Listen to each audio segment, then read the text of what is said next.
Hello and welcome to another insanely interesting episode of the Hellion Rebellion Rock and Roll Association, brought to you by Holly Geist. I'm not a snowboarder, but I like wearing the accoutrements. Plus, people think I'm in a gang.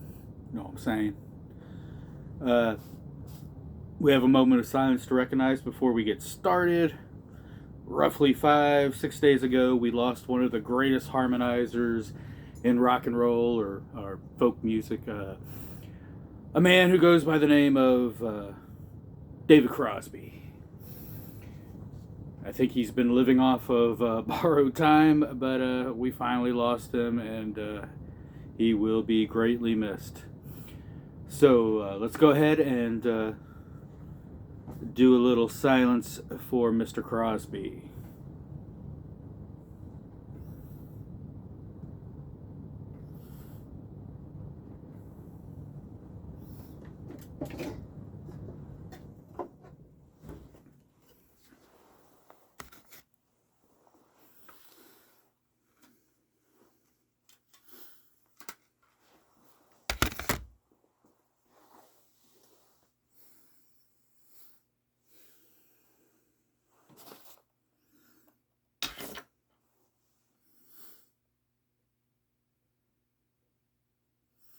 Okay.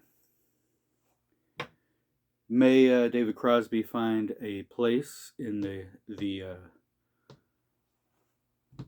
hallowed halls of rock and roll Valhalla, and may he teach the angels well.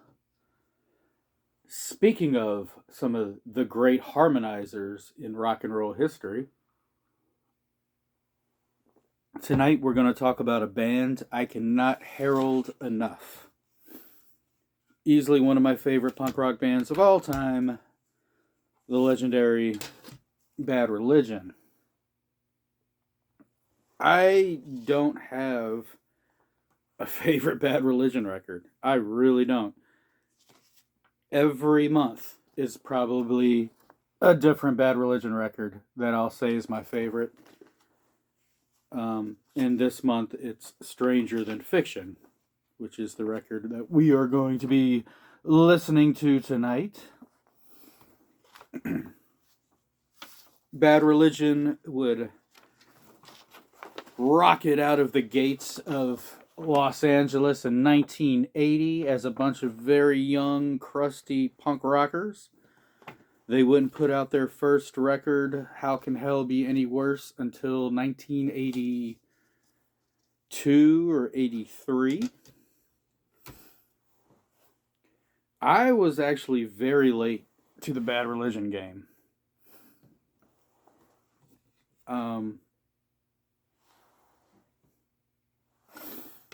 And I probably really didn't listen to this group until the 90s.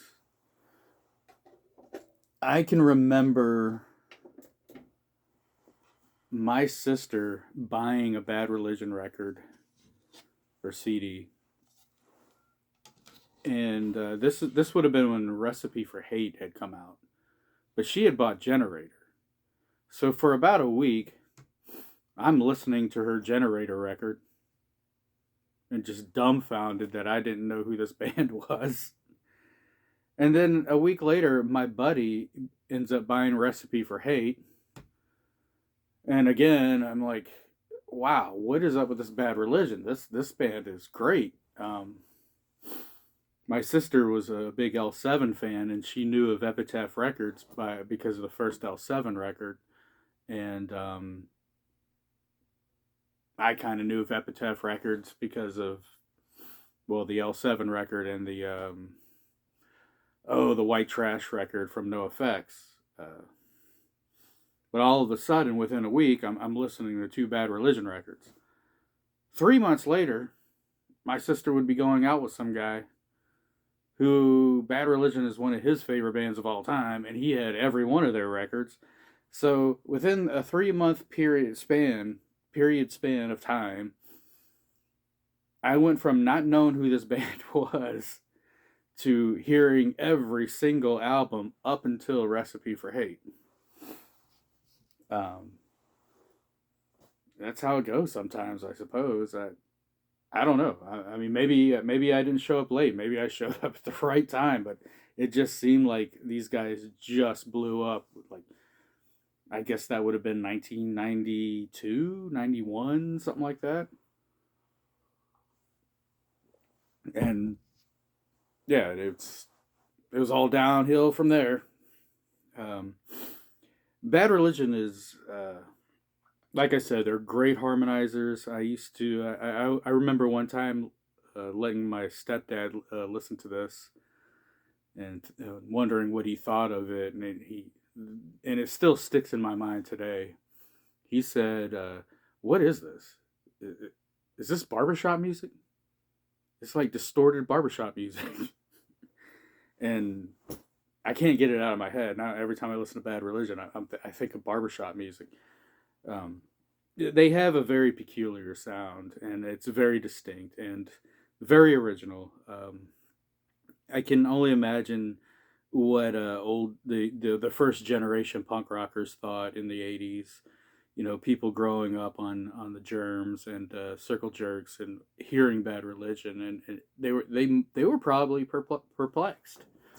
Uh, this band is easily responsible for all the skater punk, fat records, epitaph records that followed in the '90s, along with probably somebody like Agent Orange or maybe the Adolescents. Definitely No Effects.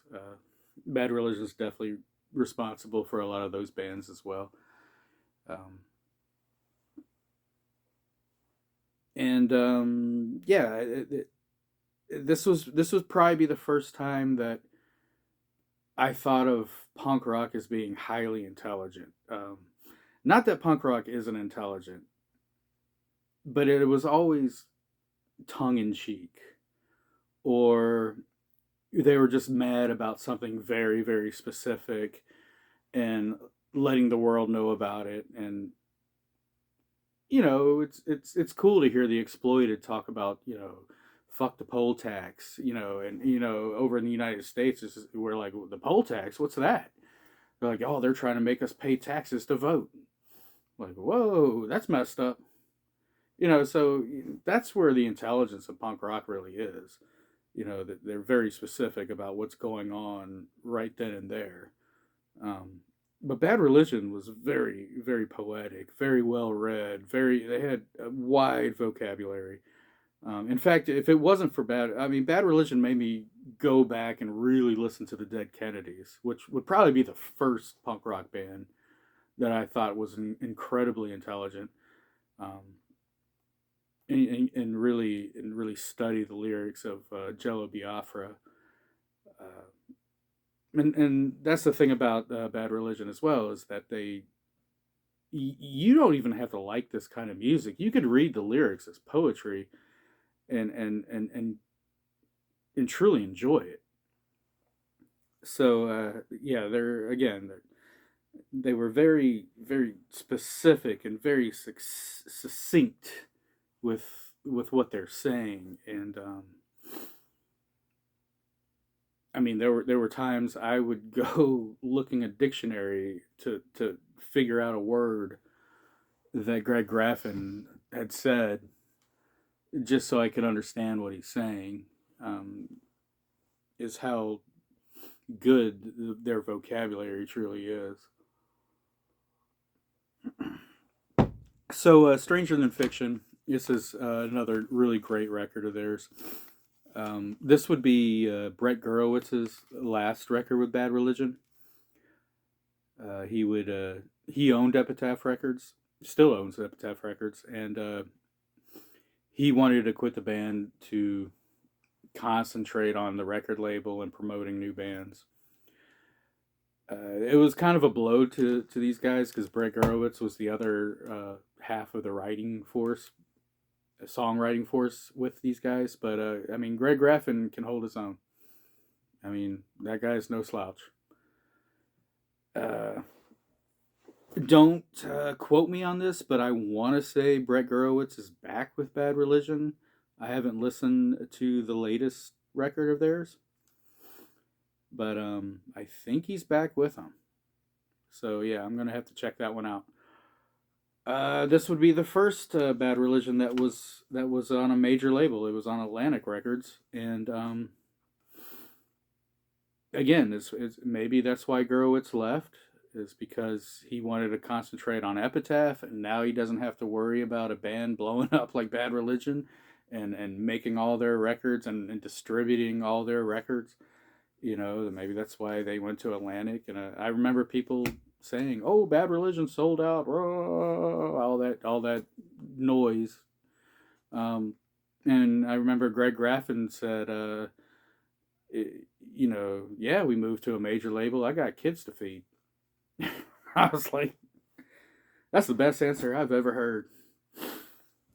But I could go on and on about selling out. I mean, it's just like, if your beliefs haven't changed, if you're writing what you want to write, you're not selling out.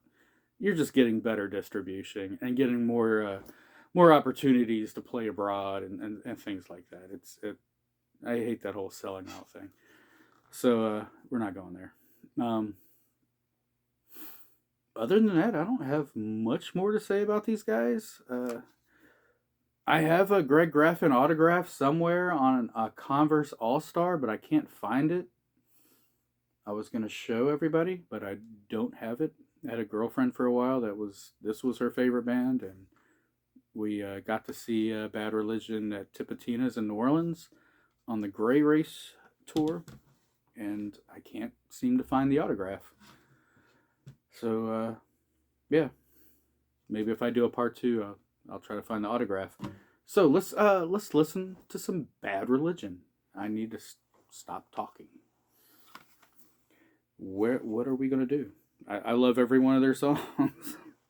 What do I want to do?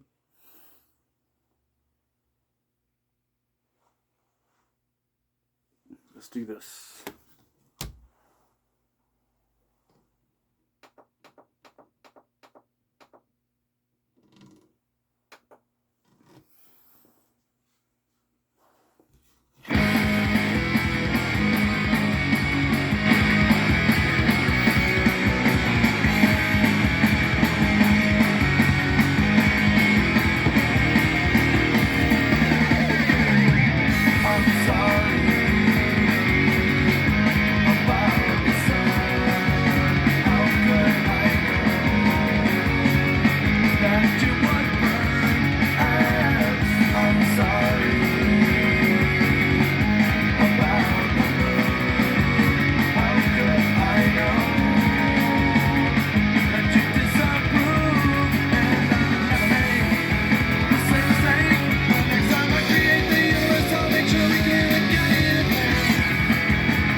So there you go. Bad Religion.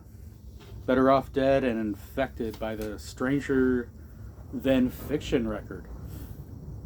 My favorite Bad Religion record of this month. Hope you enjoyed it. Hopefully, YouTube will let me get away with this one because Bad Religion isn't exactly the most underground punk rock thing in the world anymore. And I will see you next time. Thank you for watching.